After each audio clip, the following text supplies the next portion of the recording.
Hello, I'm here to read you the next two chapters of The Witches. So this chapter starts with the title, The Recipe. I hope you haven't forgotten that while all this was going on, I was still stuck behind the screen on my hands and knees with one eye glued to the crack. I didn't know how long I had been there, but it seemed like forever. The worst part of it was not being allowed to cough or make a sound, and knowing that if I did, I was as good as dead. And all the way through, I was living in constant terror that one of the witches in the back row was going to get a whiff of my presence through those special nose holes of hers. My only hope, as I saw it, was the fact that I hadn't washed in days. That, and the never-ending excitement and clapping and shouting that was going on in the room. The witches were thinking of nothing except the Grand High Witch, up there on the platform, and her great plan for wiping out all the children of England. They certainly weren't sniffing around for a child in the room. In their wildest dreams, if witches have dreams, that would never have occurred to any of them. I kept still and prayed. The Grand High Witch's dreadful gloating song was over now, and the audience was clapping madly and shouting, "Brilliant! Sensational! Marvellous! You're a genius, oh brainy one! It is a thrilling invention, this delayed action mouse maker. It is a winner! And the beauty of it is that the teachers will be the ones who bump off the stinking little children. It won't be us doing it. We shall never be caught." "Witches never get caught," snapped the Grand High Witch. "Attention now. I want everyone's attention, for I am about to tell you what you must do to prepare Formula 86 Delayed Action Mouse Maker." Suddenly there came a great gasp from the audience. This was followed by a hubbub of shrieking and yelling, and I saw many of the witches leaping to their feet and pointing at the platform and crying out, "Mice, mice, mice! She's done it to show us! The brainy one has turned 2 children into mice, and there they are!" I looked towards the platform. The mice were there all right, 2 of them, running around near the Grand High Witch's skirts. But these were not field mice, or house mice, or wood mice, or harvest mice. They were white mice. I recognised them immediately as being my own little William and Mary. "Mice!" shouted the audience. "Our leader has made mice to appear out of nowhere. Get the mousetraps, fetch the cheese."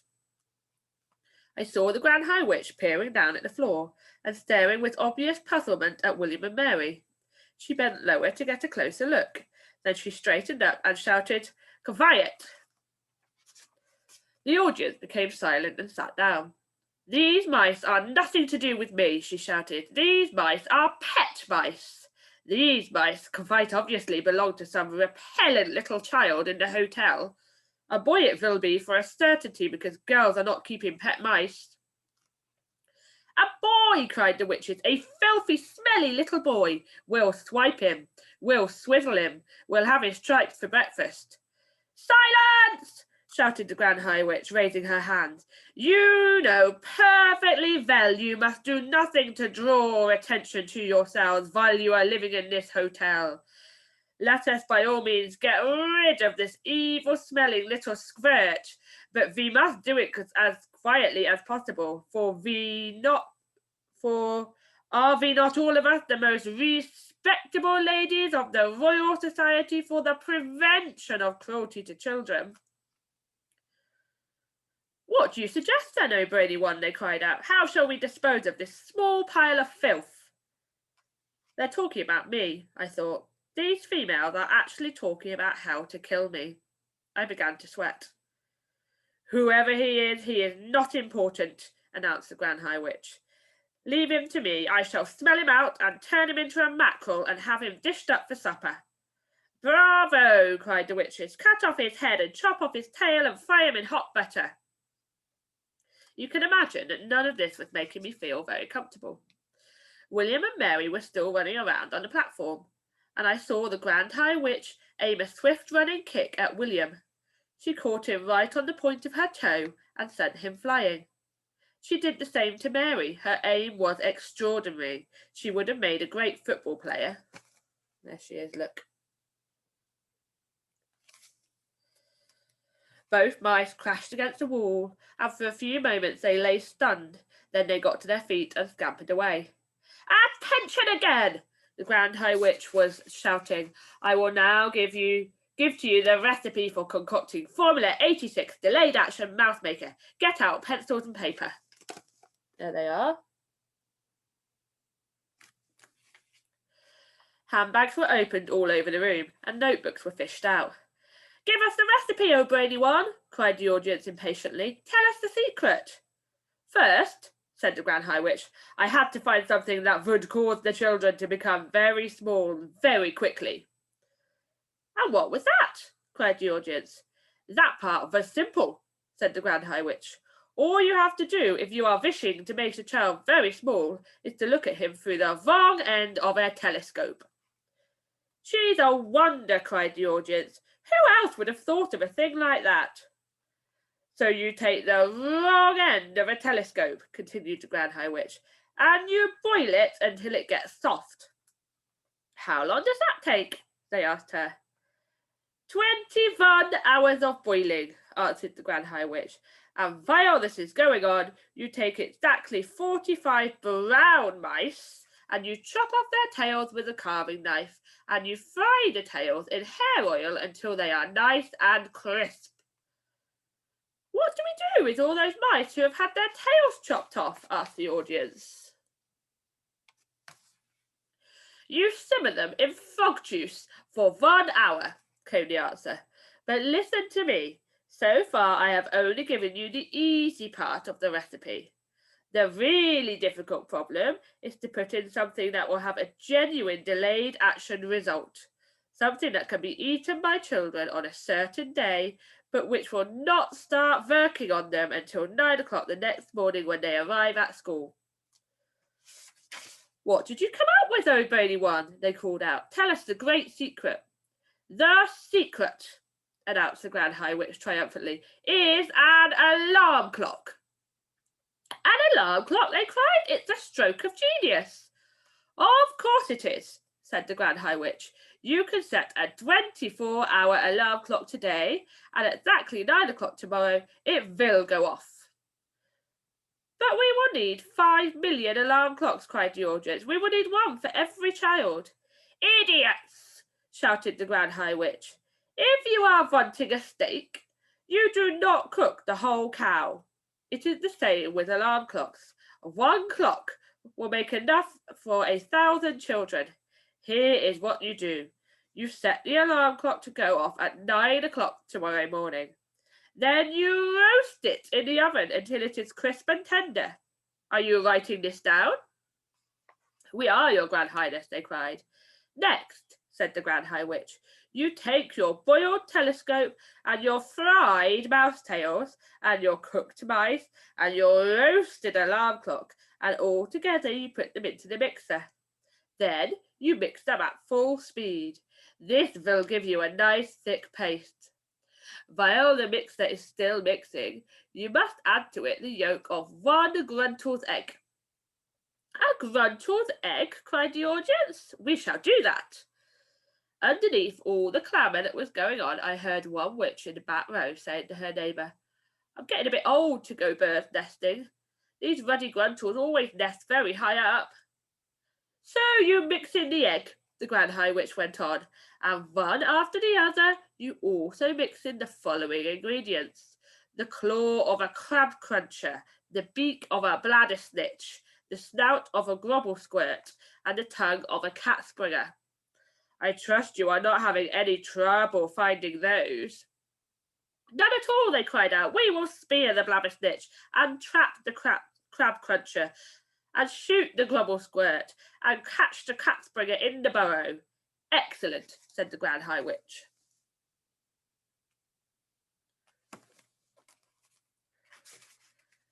When you have mixed everything together in the mixer, you will have a most marvellous looking green liquid.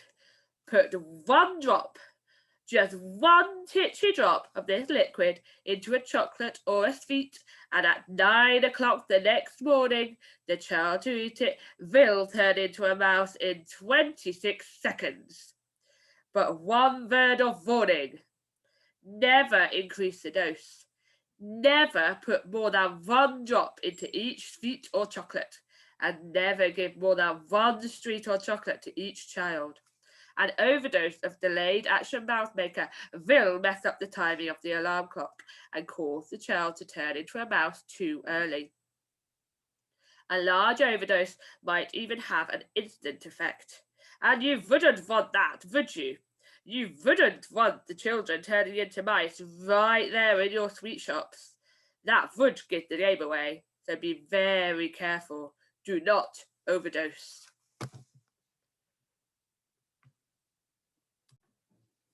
Okay, next chapter. Bruno Jenkins disappears. The Grand High Witch was starting to talk again. I am now going to prove to you, she said, that this recipe is working to perfection. You understand, of course, that you can set the alarm clock to go off at any time you like. It does not have to be 9 o'clock. So yesterday, I am personally preparing a small quantity of the magic formula in order to give you a public demonstration, but I am making one small change in the recipe. Before I am roasting the alarm clock, I am setting it to go off not at 9 o'clock the next morning, but at 3:30 the next afternoon, which means 3:30 this afternoon. And that, she said, glancing at her wristwatch, is in precisely 7 minutes' time. The audience of witches was listening intently, sensing that something dramatic was about to happen. So what I am doing yesterday with this magic liquid, asked the Grand High Witch. I will tell you what I am doing. I am putting one droplet of it into a very squishy chocolate bar, and I am giving this bar to a repulsive, smelly little boy who is hanging around the lobby of the hotel. The Grand High Witch paused. The audience remained silent, waiting for her to go on. I watched this repulsive little brute gobbling up the squishy bar of chocolate, and when he had finished, I said to him, "Was that good?" He said it was great, so I said to him, "Would you like some more?" And he said, "Yes." So I said, "I will give you 6 more chocolate bars like that if you will meet me in the ballroom of this hotel at 25 past 3 tomorrow afternoon." 6 bars? Cried this greedy little swine. I'll be there, you bet I'll be there. So the stage is set, shouted the Grand High Witch. The proof of the pudding is about to begin. Do not forget that before I am roasting the alarm clock yesterday, I am setting it for 3:30 today. It is now. She glanced again at her watch. It is now exactly 25 minutes past 3, and that nasty little stinker, who will be turning into a mouse in 5 minutes' time, should be at this very moment standing outside the doors. And by gum, she was absolutely right. The boy, whoever he might be, was already rattling the door handle and banging on the doors with his fist. Quick! Shouted the Grand High Witch. Put on your wigs! Put on your gloves! Put on your shoes!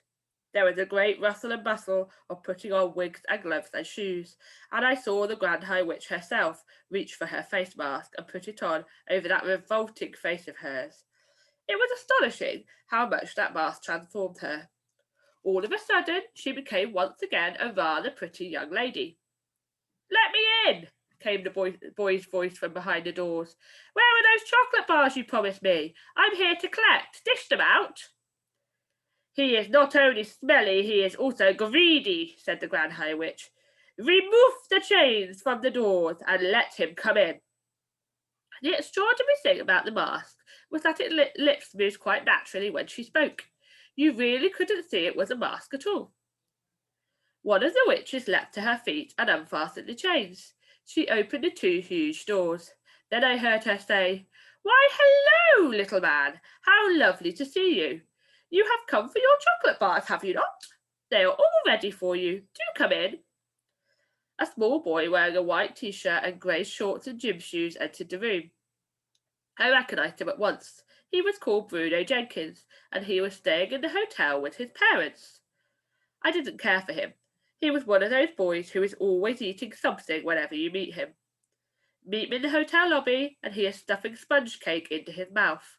Pass him in the corridor, and he is fishing potato crisps out of a bag by the fistful. Catch sight of him in the hotel garden, and he is wolfing a dairy milk bar and has 2 more sticking out of his trouser pocket. What's more, Bruno never stopped boasting about how his father made more money than my father, and that they owned 3 cars. But worse than that, yesterday morning I had found him kneeling on the flagstones of the hotel terrace with a magnifying glass in his hand. There was a column of ants marching across one of the flagstones, and Bruno Jenkins was focusing the sun through his magnifying glass and roasting the ants one by one. I like watching them burn, he said. That's horrible, I cried. Stop doing that. Let's see you stop me, he said. At that point, I had pushed him with all my might, and he had crashed sideways onto the flagstones. His magnifying glass had splintered into many pieces, and he had leapt up shrieking, My father is going to get you for this! Then he had run off, presumably to find his wealthy dad. That was the last time I had seen Bruno Jenkins until now.